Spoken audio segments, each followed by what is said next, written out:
My name is Racha Haffar. I'm 28 years old and I'm half Syrian, half Tunisian, and I moved to Tunisia after finishing high school in Dubai, where I was born and raised.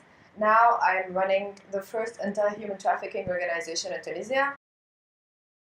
The passion started for this topic really long time ago. When I was 18, I came back to Tunisia from Dubai and I was trying to find university in Tunisia and everything is in French. So I started looking for universities where I can learn English, and I applied for a university in England, and I got admitted, but I needed extra expenses, so I thought I would find a job. And what would an 18-year-old girl do besides babysitting? So I put my profile online on these platforms that would match families with babysitters. And I started receiving a lot of emails from families with the same standard language saying, hey, we're really interested in your profile. We want you to come and take care of our kids, and you're going to get paid a lot of money, and we're going to even help you in school. And I got a lot of interesting offers. And everything they say was all about just send us your family information, send us your address information, send us your passport, and our lawyer will take care of you, and don't worry about anything.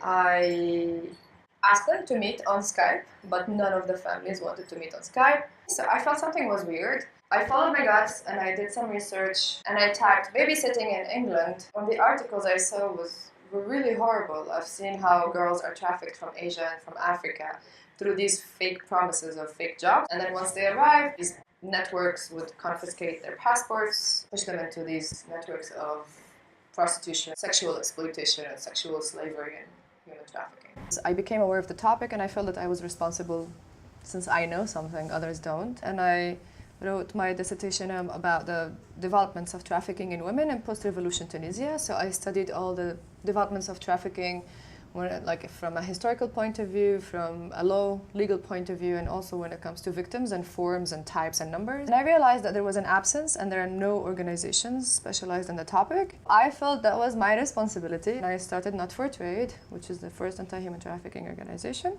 And since the beginning, we've done a lot of awareness and trainings. We've done trainings for civil society, we gave lectures in universities, we trained the media as well.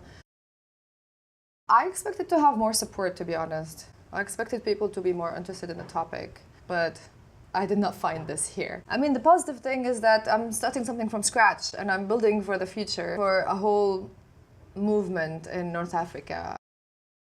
The first year I decided to not take any full-time jobs to be able to work on the organization. So if I don't do it, no one else is going to do it. So now I have a good team. Now I have started teaching 2 days a week. But yeah, that's my life. I travel sometimes on programs related to the topic as well. So I've been to trainings or to conferences. It's my life mission. I found my life mission. And the good thing is that I'm really passionate about it. So I love reading about the topic. I love writing about it. You never know what you're capable of doing until you actually do it.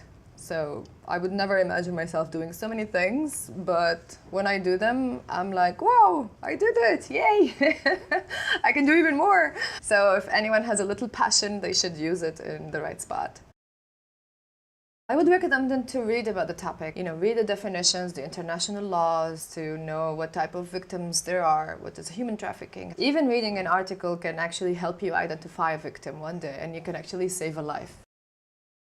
I would say what mostly the youth face now is that they're not really heard. They don't really give us enough importance or respect. The country would definitely change a lot. It would excel really fast if the youth get a grasp of decision-making, proper positions in the government and in the parliament.